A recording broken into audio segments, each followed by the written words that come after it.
मेरा नाम टायरन है। मैं अमेरिका में एक ट्रक ड्राइवर था। ये घटना जो मेरे साथ घटी थी, ये 1980 में घटी थी। तब मेरी उम्र करीब 35 साल की थी। मेरे साथ मेरा एक पार्टनर भी होता था। उसका नाम जॉन था। ज़्यादा लंबी ड्राइव के बाद जब मैं थक जाता था तो जॉन और मैं अपनी जगह को रिप्लेस कर लेते थे। फिर कुछ दूरी तक वो ट्रक चलाता था। ये घटना ब्राज़ीलियन नेशनल हाईवे की है। जब मैं उस रास्ते से गुज़रता था तो वहाँ पे मुझे बहुत ही ज़्यादा अजीब लगता था। वो रास्ता अपने आप में ही बहुत भयानक है। वो हाईवे जंगलों से घिरा हुआ है। उस हाईवे का 20 किलोमीटर का एरिया पूरा जंगल में आता है। जब भी किसी ट्रकर को अपनी डिलीवरी जल्दी करनी होती है तो वो लोग वही रास्ता निकल जाते हैं। नेशनल हाईवे का वो रास्ता एक शॉर्टकट का है जहाँ से वो लोग अपने डिलीवरी पॉइंट पे 2 घंटे पहले ही पहुँच जाते हैं। लेकिन वहाँ पे घटनाएं बहुत ज़्यादा अजीब होती है, इसलिए उन रास्ते पे कोई जाता नहीं है। बहुत लोग कहते हैं वहाँ पे लूट और चोरी बहुत होती है। ट्रकों को रोक के उन्हें लूट लिया जाता है और ट्रक ड्राइवर को मार दिया जाता है। इसलिए ज़्यादातर लोग उस रास्ते से नहीं जाते हैं। ऐसे ही एक दिन ठंडियों का मौसम था। मेरे और जॉन के पास कोई भी डिलीवरी का काम नहीं था, तो हम लोग उस वक्त अपने ट्रकों में बैठे हुए थे। घरों से झूठ बोल के आए थे कि हमें कहीं जाना है ताकि हम लोग थोड़ी पार्टी कर सके। हम दोनों ट्रक में ही बैठे हुए थे और जॉन ने थोड़ी शराब पी रखी थी। मैं भी शराब पीने ही वाला था, लेकिन तभी मुझे एक मैसेज आया। वो मैसेज हमारी कंपनी से आया था। दरअसल ब्राज़ील के एक छोटे से कस्बे में अचानक ही एक एक्सीडेंट हो गया था, जहां पर ढेर सारे लोग हॉस्पिटल में एडमिट हुए थे और उन्हें मेडिकल इक्विपमेंट्स की बहुत ज़रूरत थी। वहां हॉस्पिटल में इतने सारे मेडिकल इक्विपमेंट्स उपलब्ध नहीं थी और हमें उन मेडिकल इक्विपमेंट्स को जल्द से जल्द वहां पे पहुंचाना था। हम सबसे पहले वहीं वेयर हाउस में पहुंचे जहां पे हमें सारे मेडिकल इक्विपमेंट्स मिलने थे। हम लोग वेयर हाउस से मेडिकल इक्विपमेंट्स लेके ब्राज़ील के उसी रास्ते से निकल गए और उसी कस्बे में जा रहे थे। हमें कुछ भी समझ में नहीं आ रहा था आखिरकार हम लोग करें क्या। उस रास्ते से जाने का हमारा बिल्कुल भी मन नहीं था, लेकिन मजबूरी की वजह से हमें जाना पड़ा क्योंकि लोगों की ज़िंदगी का सवाल था। वो पूरा रास्ता करीबन 5 घंटे का था। जॉन बिल्कुल भी ट्रक नहीं चला सकता था क्योंकि वो हल्के फुल्के नशे में था, लेकिन वो मेरे साथ चलने के लिए तैयार हो गया। ट्रक मैं चला रहा था। जॉन काफ़ी ज़्यादा नशे में था, इसलिए जॉन को नींद आ रही थी। कुछ देर ट्रक चलाने के बाद हम लोग हाईवे के उस हिस्से में पहुंच गए जहां से हम लोग को शॉर्टकट लेना था। शुरुआत में ही वो हिस्सा पूरा जंगलों से ढका हुआ था। वहां की रोड तो कुछ ठीक थी, लेकिन वहां से थोड़ा अंदर जाने के बाद थोड़ा रास्ता कन्फ्यूजिंग है। हालांकि मैं उस रास्ते से 1-2 बार दिन की टाइम निकल चुका हूँ, तो वो रास्ता मुझे तो बहुत अच्छे से याद था। मेरा बिल्कुल भी जाने का मन नहीं था, लेकिन हमें डिलीवरी जल्दी से जल्दी करनी थी, इसलिए मजबूरन जाना पड़ा। जॉन हल्की फुल्की नींद में था। मैंने उसे सो जाने के लिए बोला। मैं ये ठान ली थी अगर रास्ते में कोई भी आएगा तो मैं उसके लिए ट्रक नहीं रोकूंगा। मैं लगातार पुलिस वालों से भी बात कर रहा था क्योंकि उन्हें भी पता है ये रास्ता काफ़ी ख़तरनाक है, तो मैं उनको अपना प्रॉपर लोकेशन भी बार बार दे रहा था। दूसरी तरफ से पुलिस वाले भी उसी हाईवे पे आ रहे थे। उन्होंने मुझसे बोला था कि वो मुझे जल्द से जल्द मिल जाएंगे। हाईवे के कुछ ही अंदर जाते वक्त अंदर बहुत ही अंधेरा था। कुछ जगह तो हाईवे ख़राब भी थे। कुछ पेड़ तो टूट के रोड पे नीचे गिरे हुए थे। मुझे बिल्कुल भी नहीं पता कि वो जगह की मेंटेनेंस क्यों नहीं होती है। काफ़ी ज़्यादा अंधेरा था।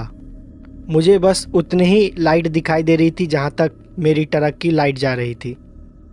मैं लगातार ट्रक को स्पीड में चला रहा था। तभी मैंने देखा मेरे दाईं तरफ एक काली परछाई खड़ी है जो कि मुझे ट्रक रोकने को बोल रही है। मैं उसके सामने से इतनी तेज़ी से ट्रक को लेके गया कि मैंने ध्यान भी नहीं दिया कि वो एक औरत है या आदमी है।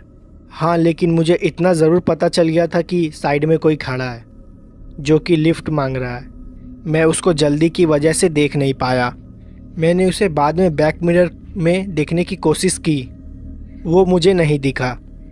मैं फिर दोबारा ट्रक को चुपचाप चलाने लगा। मैंने ये ठान रखी थी कि मैं बिल्कुल भी ट्रक को नहीं रोकूंगा।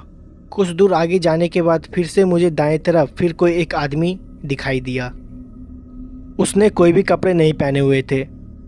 वो बिना पूरे कपड़ा का खड़ा था, जबकि वहाँ पे हल्की फुल्की ठंड थी और जंगल की एरिया में ठंड काफ़ी बढ़ जाती है। मुझे बिल्कुल भी समझ में नहीं आ रहा था आखिरकार वो जंगल में ऐसे खड़ा क्यों था। मैं काफ़ी ज़्यादा डरा हुआ था, इसलिए मैंने ट्रक को नहीं रोका और दोबारा ट्रक को चलाने लगा। मैंने उसे फिर बैक मिरर में देखने की कोशिश की, वो दोबारा मुझे नहीं दिखा। मैं समझ गया था यहाँ पे कुछ ना कुछ अजीब ज़रूर हो रहा है। मैंने जॉन को उठाने की कोशिश की, लेकिन वो काफ़ी ज़्यादा नशे में था, इसलिए उठ नहीं पा रहा था। मैं उस हाईवे के करीबन 3 किलोमीटर अंदर आ चुका था। मेरे पास वापस जाने का और कोई ऑप्शन भी नहीं था, इसलिए मैंने सोचा दिए हुए लोकेशन पे जल्द से जल्द पहुंच जाऊं। उस एरिया में नेटवर्क भी नहीं आ रहा था, इसलिए मैं किसी से भी किसी तरह का कन्वर्सेशन भी नहीं कर सकता। इसलिए मैंने चुपचाप ट्रक चलाने पे ही ध्यान दिया। इन सब चीज़ों को नज़रअंदाज करते हुए मैं रोड पे जा रहा था और आगे रोड पे खून गिरा हुआ था और वो खून काफ़ी ज़्यादा मात्रा में है। मैंने उस खून को देखकर अपनी ट्रक की स्पीड थोड़ा धीमे कर दिया और मैं रास्ते भर उसी खून को देखते हुए जा रहा था। ऐसा लग रहा था किसी ने खून की नदी खुली छोड़ दी हो। पूरी रोड खून से भरी हुई थी। मुझे आखिरकार समझ में नहीं आ रहा था वहाँ पर ये सब हो क्या रहा है। मैं उसी को देखे जा रहा था। फिर मैं अचानक से देखा मेरे ट्रक के सामने वही आदमी आ गया जो कुछ देर पहले नंगा खड़ा हुआ था। वो आदमी मेरे ट्रक से कुचल गया और पूरी तरह से दब गया। उसकी चिल्लाने की आवाज़ भी मुझे सुनाई दी थी और मैं बहुत ही ज़्यादा डर गया था। मैंने तुरंत अपने ट्रक को रोका और अपने बगल में बैठे जॉन को जगाने लगा, लेकिन वो उठ ही नहीं रहा था और बहुत ज़्यादा नशे में था। मैंने तुरंत अपनी टॉर्च उठाई और ट्रक से नीचे उतर गया। हालांकि ट्रक से नीचे उतरने में मुझे बहुत ज़्यादा डर लग रहा था। फिर मैं ट्रक से उतरा और मेरा पैर उसी खून पे पड़ा और वहाँ पे बहुत ही ज़्यादा बदबू आ रही थी। मैंने अपनी टॉर्च के सहारे धीरे धीरे ट्रक के पीछे जाने की कोशिश की, जहाँ पर वो आदमी मेरी ट्रक से कुचला पड़ा हुआ था। मेरी ट्रक उससे करीबन 100 मीटर आगे आ गई थी, क्योंकि मुझे ट्रक रोकने में बहुत ही ज़्यादा वक्त लग गया था। मैं धीरे धीरे उस आदमी के पास जा रहा था। दूर से देखने पे तो ये लग रहा था कि वो मर चुका है। मेरी ट्रक उसके पूरे शरीर पे चढ़ के निकल चुकी थी और वो मर ही गया था। मुझे बहुत ज़्यादा डर लग रहा था। मेरे हाथों किसी की हत्या हो गई थी। मैं धीरे धीरे उसी की तरफ जा रहा था। दूर से देख के ऐसा लग रहा था कि उसका पूरा शरीर खून से ढका हुआ है। मुझे कुछ भी समझ में नहीं आ रहा था आखिरकार मैं क्या करूं। मैं काफ़ी ज़्यादा डर रहा था और रोते हुए जॉन को बुला रहा था, लेकिन वो मेरी आवाज़ बिल्कुल भी नहीं सुन रहा था क्योंकि वो नींद में था। मेरी किस्मत उस दिन बहुत ज़्यादा ख़राब थी, पर मुझे लगा क्या पता मैं उस आदमी को बचा सकता हूँ। इसलिए मैं धीरे धीरे उस आदमी के पास जा रहा था। जब मैं उसके पास पहुँचा तो मेरी और उसकी दूरी करीबन 5 मीटर की थी। उसका हाथ अचानक से हिलने लगा और उसके हाथ पैर जो मेरे ट्रक के दबने से टूट गए थे और वो दोबारा धीरे धीरे अपने आप सीधे होते गए। ये सब मैंने अपने आँखों से देखी। मेरे ही आँखों के सामने वो आदमी अपने 2 पैरों के ऊपर खड़ा हो गया और वो दोबारा खड़ा होकर मुझे देख रहा था और कुछ ही सेकंड के बाद वो पूरा नॉर्मल हो गया था, जैसे मुझे पहले दिखाई दे रहा था। उसका पूरा शरीर खून से लथपथ ढका हुआ था और उसकी आंखें बहुत ही ज़्यादा भयानक लग रही थी। उसने कोई भी कपड़े नहीं पहने हुए थे। वो मेरे तरफ चिल्लाते हुए भागा और मैं अपने ट्रक के तरफ भागा। वो क्या चीज़ थी मुझे बिल्कुल भी नहीं पता। रोड पे पड़े खून की वजह से मैं ढंग से भाग नहीं पा रहा था क्योंकि मेरे पैर फिसल रहे थे। मैं किसी भी तरह भागते हुए अपने ट्रक के पास पहुंचा और जो आदमी मेरे सामने खड़ा था वो बहुत ही लंगड़ा के चल रहा था। ऐसा लग रहा था उसका पैर में बहुत बुरा तरह का चोट लगा है, लेकिन मेरे आँख के सामने ही वो मर के जिंदा हुआ था। मैं जॉन का नाम लेते हुए चिल्लाते हुए ट्रक के अंदर जा रहा था। मैं जॉन को उठाने की कोशिश भी की और जॉन हल्का सा उठा भी, लेकिन वो फिर से सो गया और मैंने ट्रक को दोबारा भगा दिया। जब मैं बैक मिरर में देख रहा था तो वो आदमी मेरे पीछे चलते चलते आ रहा था।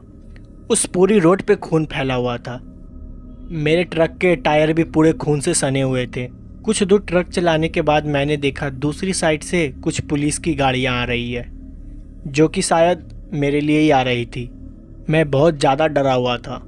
मैंने तुरंत जाके उनके पास गाड़ी रोका और उन्होंने पूछा कि मेरा तुमसे कनेक्शन कैसे टूट गया।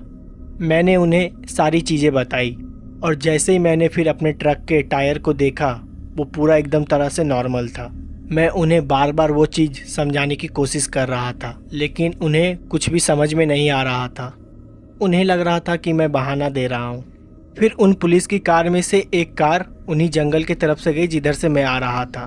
फिर वहाँ से इन्फॉर्मेशन आई कि वहाँ पे सब कुछ ठीक है और रोड पे कोई भी खून के दाग या छींटे कुछ नहीं मिले, और ना ही वो आदमी और जिसको मैंने कुचल दिया था। वो लोग मेरी बात मानने के लिए तैयार ही नहीं थे। इस चीज़ पे उन्होंने मेरे से ज़्यादा बहस नहीं की। उन्होंने मुझसे कहा कि मेडिकल के सारे इक्विपमेंट्स जल्द से जल्द हॉस्पिटल पहुंचा दो, फिर वो उसके बाद मेरी रिपोर्ट लेंगे। मैंने वैसा ही किया। मैं काफ़ी ज़्यादा डरा हुआ था। मैं 1 घंटे में हॉस्पिटल पहुंच भी गया और सारे इक्विपमेंट्स दे दिया। उसके बाद कुछ पुलिस वाले दोबारा मेरे पास आए और उन्होंने मेरे से दोबारा पूछताछ की कि मैं लेट क्यों हो गया था और मेरा कनेक्शन उनसे टूट क्यों गया था। मैंने सारी बातें बताई उन्हें, लेकिन उन्होंने मेरी बात पे विश्वास नहीं किया। फिर उन्होंने जॉन से पूछा, लेकिन जॉन तो पूरे रास्ते सो रहा था। फिर उन्होंने जॉन से पूछताछ की तो उन्हें पता चल गया था कि जॉन दारू पी है, लेकिन अब तो उन्होंने मेरी बात पे एकदम भी विश्वास नहीं करने वाले थे। उन्होंने मेरा भी अल्कोहल टेस्ट किया, लेकिन मैंने उस टाइम शराब नहीं पी रखी थी। पुलिस वाले मेरे बात पे विश्वास नहीं कर रहे थे। उन्हें लगा कि मैंने किसी तरह का और नशा कर रखा है, इसलिए शायद मुझे अजीब और गरीब ऐसी चीज़ दिखाई दे रही थी। लेकिन मेरे साथ जो कुछ भी हुआ था वो एकदम सच था। उस घटना के बाद मैं कई दिनों तक उस ट्रक को हाथ भी नहीं लगाई। जॉन ने मुझे बहुत बार चलने के लिए बोला, लेकिन मेरे अंदर उस आदमी का डर बहुत तरीके से भर चुका था। आखिरकार वो कौन था, वहाँ पे क्या कर रहा था, मुझे कुछ भी समझ में नहीं आया।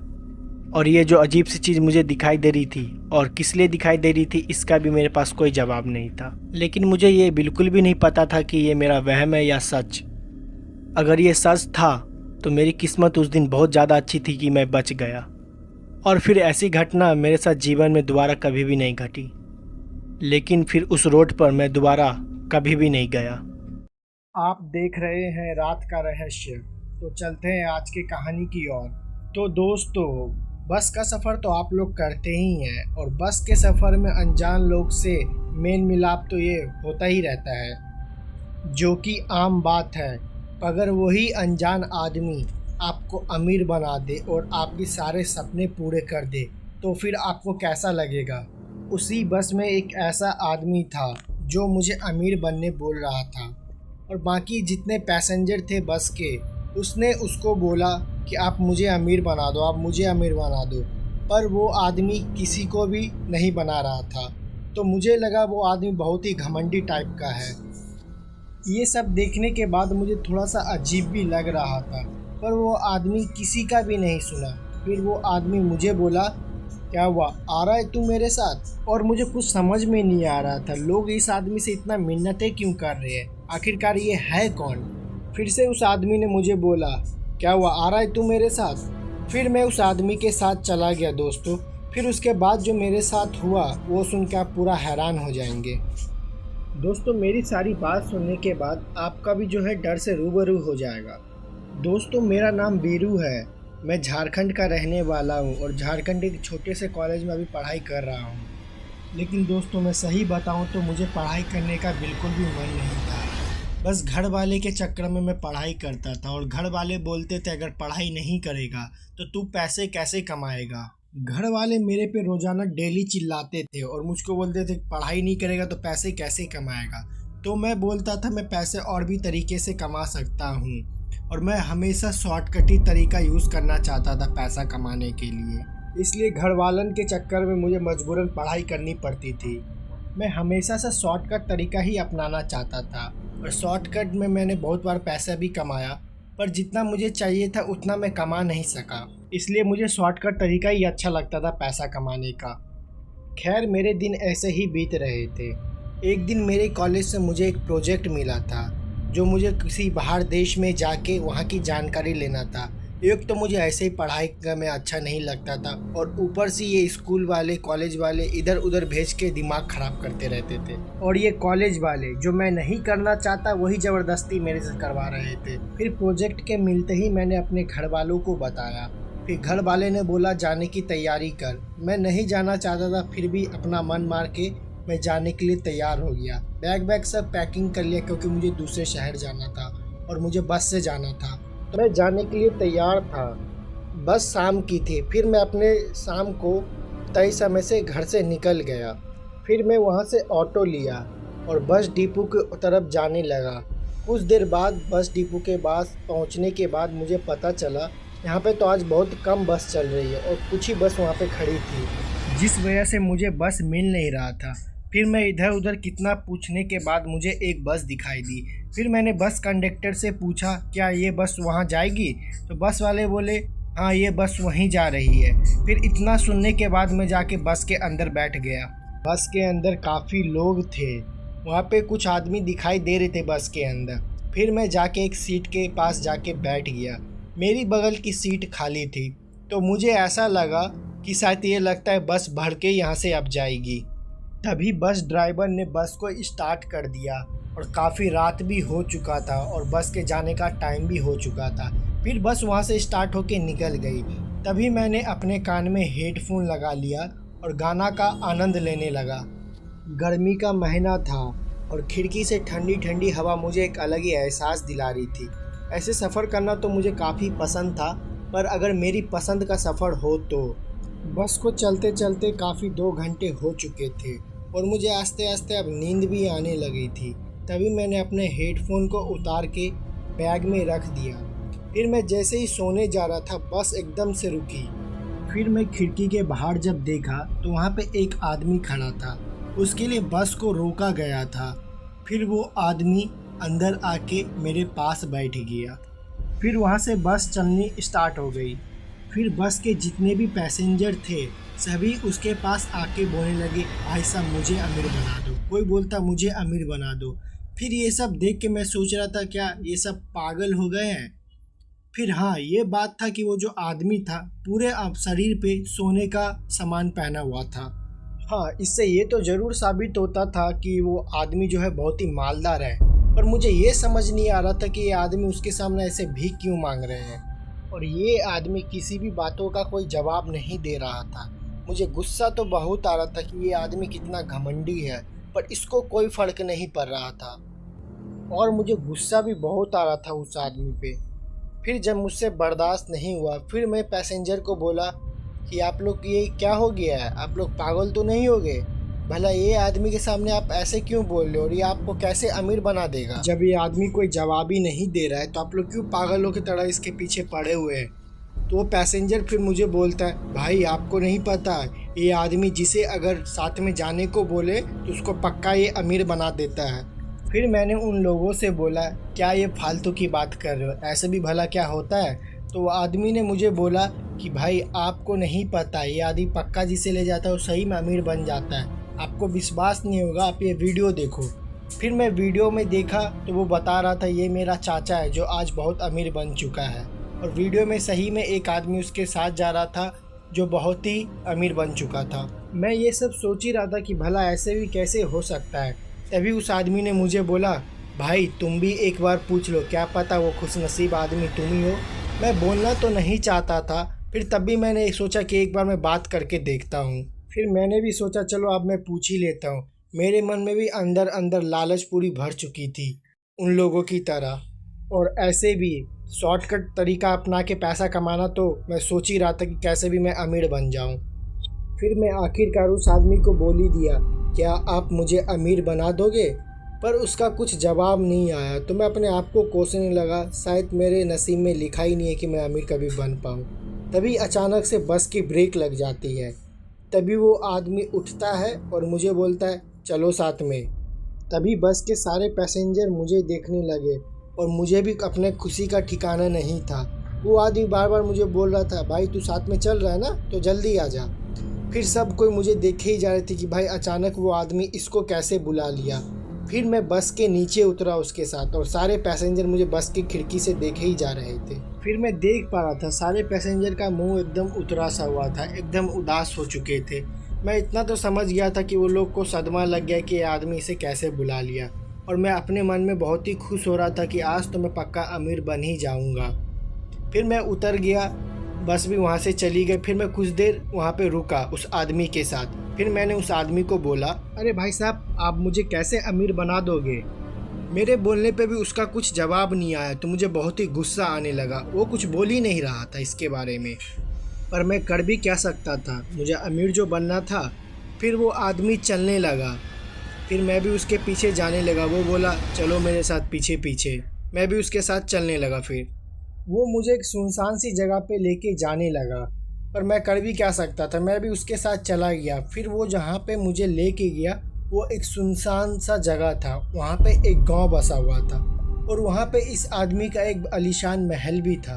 वो आलीशान महल में मुझे लेके आया। फिर वो आदमी ने मुझे बोला कि जैसे मैं अमीर बना हूँ वैसे मैं बना दूंगा, पर इतना आसान भी नहीं है जितना तुम सोच रहे हो। जैसे मैंने सबको अमीर बनाया है ये काम बहुत ही मुश्किल है, और मैं तुम्हें जो बताने वाला हूँ वो सुन के शायद तुम्हें डर भी लग जाए और तुम ना भी कर पाओ। अगर अमीर बनना चाहते हो तो करना पड़ेगा। मैं उसका सारा बात एकदम ही ध्यान से सुन रहा था। तुम्हारे पास के जंगल में तुम जाना मांस के टुकड़े के साथ, और मांस का टुकड़ा जब तुम चलोगे पीछे एक एक करके फेंकते जाना। और हाँ ध्यान रखना कि तुम्हें पीछे मुड़ के एक बार भी नहीं देखना है, बस मांस के टुकड़ों को फेंकते हुए आगे जाना है। और हाँ जिस दिन तुम्हें वो मांस चबाने की आवाज़ आने लगेगी समझ जाना तुम्हारा काम होने लगा है। और हाँ जिस दिन वो आवाज़ आएगा तुम्हें साथ में एक लोटा भी लेके जाना है।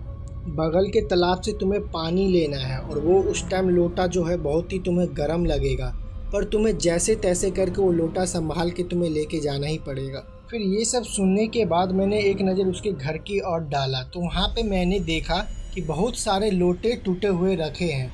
तो मैं इतना तो समझ गया कि ये आदमी भी यही कार्यक्रम किया था, और बाकी के जितने पैसेंजर थे जो अमीर बनाए वो भी यही सब करके अमीर बनाए। तो ये काम करने के लिए मैं संतुष्ट तो हो गया। फिर मैंने उससे पूछा कि मैं रहूँगा कहाँ पे, तो उसने मुझे बोला जब तक तुम्हारा काम नहीं हो जाता है तुम मेरे साथ ही रहोगे। ये सुनकर मैं बहुत ही खुश हो गया था। मैंने सोचा चलो रहने होने का तो इंतज़ाम हो गया है। फिर मैं घर वाले को सोचा फ़ोन करके बोल दूंगा कि अभी मुझे आने में टाइम लग जाएगा। फिर मैंने उस आदमी से बोला भाई साहब मैं रेडी हूँ आप करने के लिए। तो आदमी ने बोला ठीक है चलो, कल रात को मांस के टुकड़ों को लेके जैसा मैंने तुम्हें बोला है वैसा ही करना होगा। और हाँ याद रहे पीछे मुड़ के तुम्हें बिल्कुल भी नहीं देखना है, नहीं तो इसका अंजाम बहुत ही बुरा होगा। ये सुनकर तो मैं थोड़ा सा डर गया, पर मैं क्या ही करता, बात जो अमीर बनने की थी। फिर ऐसे ही होते होते कल के सुबह के शाम हो गए। फिर उस आदमी ने मुझे बोला ये लो। उस आदमी ने जो मुझे दिया था मांस से भरा हुआ एक झोला था और साथ में एक लोटा भी दे दिया था। फिर से वो जाने से पहले मुझे एक बार बोल दिया जैसा मैंने बताया है तुम्हें वैसा ही करना है। उसके बाद मैं चला गया। फिर जब मैं घर से बाहर निकला वहाँ का माहौल एकदम ही सन्नाटा था, ऐसा लग रहा था कि वहाँ पे कोई रहता ही नहीं हो। फिर मैं उस जंगल के पास चला गया। कुछ देर के बाद एकदम मैं उस जंगल के सामने पहुँच गया। वो जंगल को देखने के बाद तो ऐसा लग रहा था कि बल मानो कि कोई इंसान ही खड़ा हो, इस तरीके का वो जंगल और खौफनाक टाइप का जंगल था। और जो उस जंगल का पेड़ था मानो पेड़ नहीं इंसान ही खड़ा हो। उस जंगल की पेड़ की बनावटी ऐसी थी कि लगता था एकदम सामने कोई इंसान ही खड़ा है मेरा। फिर मैं उस जंगल के अंदर जाने लगा और मांस के टुकड़ों को पीछे फेंकने लगा। मुझे ऐसा महसूस हो रहा था मेरे आसपास कोई है, और वो पेड़ को तो देख के मुझे डर लग रहा था कि कोई मुझे देख रहा है पीछे से। तब भी मैं ये सब बिना सोचे हिम्मत करके मांस के टुकड़ों को पीछे फेंकते हुए आगे बढ़ने लगा। समय आस्ते आस्ते बीतता गया, पर मुझे अभी तक कोई भी मांस चबाने की आवाज़ नहीं आ रही थी। तब भी मैं अपना काम करता हुआ गया। फिर जैसे ही मेरा काम हो गया, फिर मैं दूसरी रास्ते से उस आदमी के पास चला गया, जैसा कि उस आदमी ने मुझे बोला था कि मुझे दूसरे रास्ते से ही आना है। फिर मैं उस आदमी के पास पहुंच गया। फिर उस आदमी ने मुझे बोला कि तुम्हें कोई चबाने की आवाज़ आ रही थी। फिर मैंने उस आदमी को बोला, नहीं, मुझे तो ऐसा कोई भी चबाने की आवाज़ नहीं आ रही थी, पर वो जो पेड़ था वो इंसान की तरह मुझे लग रहा था। फिर उस आदमी ने बोला, वो पेड़ नहीं, इंसान ही है जो अभी पेड़ बन चुके हैं। जिसने गलती की वो पेड़ बन गए। जो 7वां लोटा है अभी तक कोई भी वो लेके नहीं आ पाया। जिसको जितना मिला वो लेके चला गया, और अभी तक ये 7वां लोटा मैं भी लेके नहीं आ पाया हूँ। अगर ये 7वां लोटा अगर तुम भी लेके नहीं आ पाए तो हो सकता है तुम मारे जाओ। अगर तुम लाने की कोशिश करते रहोगे तो बचे रहोगे, जैसा मैं अभी तक बचा हुआ हूँ। इसीलिए कोशिश करते रहना है। जैसे जैसे ये दौर चल रहा है, अगर तुम करना बंद कर दो तो तुम्हारी मौत निश्चिंत है। दोस्तों, ये जैसे आदमी ने मुझे बोला, ये सुन के तो मुझे काफ़ी डर लगने लग गया था। खैर, मेरा लालच उस डर के सामने कुछ भी नहीं था। ये सब बिना सोचे मैंने फिर से सोचा कि नहीं, मैं कोशिश करती रहूँगा। फिर ये सब छोड़ के मैं अगली ही सुबह दूसरे दिन में वापस चला गया उस जंगल के पास। फिर जो मैंने देखा वो सब मांस के टुकड़े ऐसे ही पड़े थे, एकदम वैसा ही माहौल था। फिर मैंने उतना नहीं सोच के अपना काम जारी कर दिया। फिर मैंने मांस के टुकड़ा पीछे फेंकना शुरू कर दिया। फिर जैसे ही मेरा मांस ख़त्म हो गया, फिर वही दूसरी रास्ता से मैं उस इंसान के पास पहुंच गया। फिर मैंने उस आदमी को सब बात बताई कि आज भी मुझे मांस चबाने की कोई भी आवाज़ नहीं आया। तो उस इंसान ने मुझे बोला कि बस तुम काम करते रहो। ऐसे करते करते मुझे 3 दिन बीत चुका था। फिर मैं जैसे ही चौथे दिन उस जंगल के पास पहुंचा, तभी मेरे कानों में मांस चबाने की आवाज़ आने लगी। ये सुन के तो मेरे पूरे कान खड़े ही हो गए और मैं अंदर ही अंदर खुश होने लगा था कि आज तो मेरा काम पक्का हो ही जाएगा। फिर मैं तभी वो तालाब जिसकी वो आदमी बात कर रहा था, वो तालाब की ओर में बढ़ने लगा। और वो तालाब देखने के बाद तो मैं थोड़ा शॉक सा हो गया, क्योंकि वो बाकी तालाब से बहुत ही अलग था। फिर मैंने उतना सोचा नहीं, वो तालाब के पास जाके उस तालाब का पानी ले लिया लोटा में। और अचंभे की बात तो ये थी, वो लोटा का पानी पूरा ही गर्म हो चुका था। मैं जैसे तैसे करके जल्दी जल्दी वो लोटा के लेके उस आदमी के पास पहुंचा। और पहुंचते ही आदमी ने मुझे बोला, क्या हुआ, आज तुम्हें वो आवाज़ ठीक से सुनाई दी? तो मैंने बोला, हाँ, मुझे आज वो आवाज़ सुनाई दी। और वो लोटा को मैं आदमी को देने लगा। तभी उस आदमी ने मुझे बोला कि लोटा को तुमने एक बार देखा भी है? मैंने ना में जवाब दिया।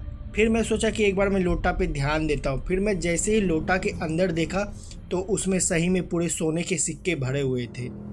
उस सोने के सिक्के को अब मैं अपने हाथों से छूने लगा था, और छू के मुझे ऐसा एहसास होने लगा था, अब तो मैं अमीर बन ही जाऊंगा, अब मुझे कोई चीज़ की भी कमी नहीं होगी।